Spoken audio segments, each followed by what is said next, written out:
છે જે પ્રેગ્નન્સી માટેનું છે એ બાબતમાં આપણે આજ ખાસ વાત કરશું. આ જાગૃતિબેન, આપણે જે તમે ઘણા વિડીયોમાં જોયા જ હશે, એમનો અવાજ તમે બહુ સાંભળેલો હશે, જે પેશન્ટોના રિવ્યુ લે છે, દવાઓ આપે છે. આ જાગૃતિબેન, શું હતું આમનું ખાસ આપણે પરિણામ? આજે આપણે વાત કરીશું કૃપાબેનની કે કૃપાબેન આપ ક્યાંથી આવો છો? પહેલા હું રાયપુરથી આવું છું.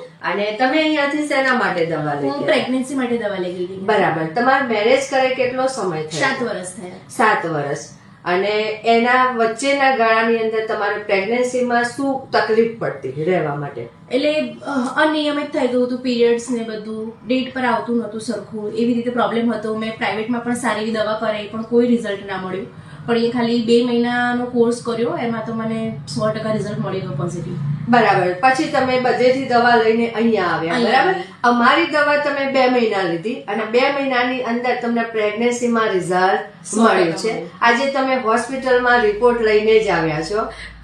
બરાબર ને? ડોક્ટરે શું જણાવ્યું તમને? કે પોઝિટિવ છે ને સારું છે એમ બધું. બરાબર. અને એના પહેલા તમે ટ્રાય કરેલો? હા, મેં ટ્રાય કર્યું હતું એના પહેલા, તો પણ કઈ એવું મળતું જ નતું રિઝલ્ટ. બરાબર.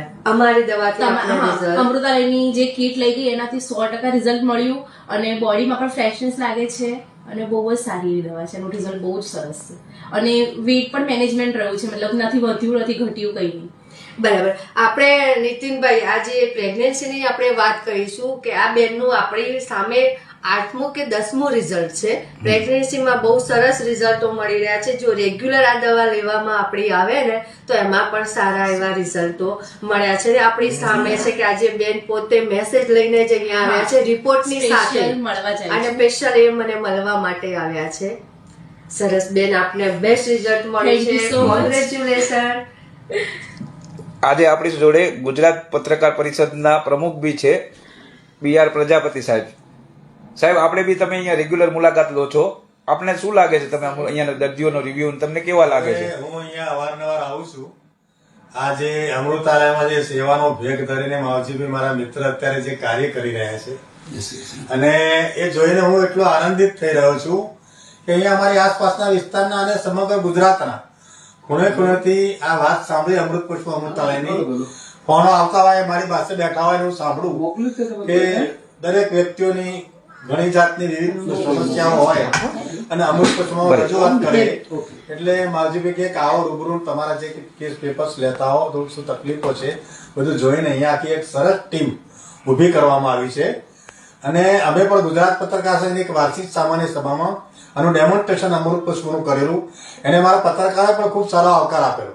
અને ઘણા પત્રકારો પણ અહીંયા નિયમિત અહીંથી આવીને આ અમૃત પુષ્પની અને તેમજ બીજી બધી દવાઓ લઈ જાય છે આયુર્વેદિક. આપણે જો heart blockage, kidney cancer, diabetes, migraine, weight loss, weight gain માટે, ઘૂંટણ કમરના દુખાવા માટે તો ખાસ પરિણામ મળે જ છે.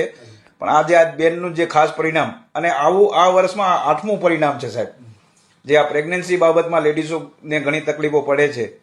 અને મેં જાતે પણ મારી એક એલર્જીક શરદીની કાયમી સમસ્યા કે ગરમીમાં વધારે થાય, ઠંડીમાં રાહત રહે, એમાં શ્વાસની અંદર પંપ લેવો પડે આપણે, એ રીતની સમસ્યાઓ હતી. પણ અમૃત પુષ્પ લેવાથી એ સમસ્યાઓ દૂર થઈ ગઈ છે. એટલે હું માનું છું કે નિયમિત આનો કોર્સ કરવામાં આવે અને એની પરેજી પાડવામાં આવે. પરેજીમાં પણ મારા મિત્રે કહ્યું થોડી ઘણી છૂટછાટ તમને કે બહાર જાઓ આતે તો તમે રાખો, તેમાં વાંધો નહીં, પણ મહત્તમ પરેજી પાડવામાં આવે તો આયુર્વેદિકના સિદ્ધાંત પ્રમાણે ખૂબ સારું રિઝલ્ટ મળે. અને ખૂબ જ આમાં બહુ ઉતાવળ ના થાય, ઇન્જેક્શન આપો અને ભાઈ તાવ ઉતરી જાય એવું નહીં, પણ આની જે પદ્ધતિસરની જે સમયાનુસારની સારવાર લેવામાં આવે તો આ ખૂબ ઉત્તમ અમૃત પુષ્પ અમૃતાલયની અંદર ખૂબ સફળદાયક પુરવાર થયું છે. આજે આ બેનને જે આવ્યા એમણે ગુડ ન્યૂઝ આપ્યા, એમના ચહેરાનો જે આનંદ હતો એ જોઈને હું ખૂબ જ રાજી થયો કે અમૃતાલયને આભારી છે. આ બધું ખૂબ ખૂબ ધન્યવાદ. જય દ્વારકાધીશ. સાથે એ પણ મારે કહેવું છે કે અમારી ટીમનું નવરત્ન, જેના થકી અમે અસંખ્ય આવા સરસ રિઝલ્ટો પ્રાપ્ત કરી રહ્યા છે, એ જાગૃતિને પણ ખાસ થેન્ક્સ છે, જે ખાસ એક એક પેશન્ટની નસ નાડી એની તાસીર જોઈ અને એને દવા પ્રિસ્ક્રાઇબ કરે છે અને એના આવા આપે રિઝલ્ટ જોઈએ છે, માટે એને પણ ખાસ થેન્ક યુ કહીશ. અમૃતાલય તરફથી જાગૃતિને થેન્ક યુ. કન્ટિન્યુ આવા સરસ રિઝલ્ટો મેળવતા રહે. જય દ્વારકાધીશ.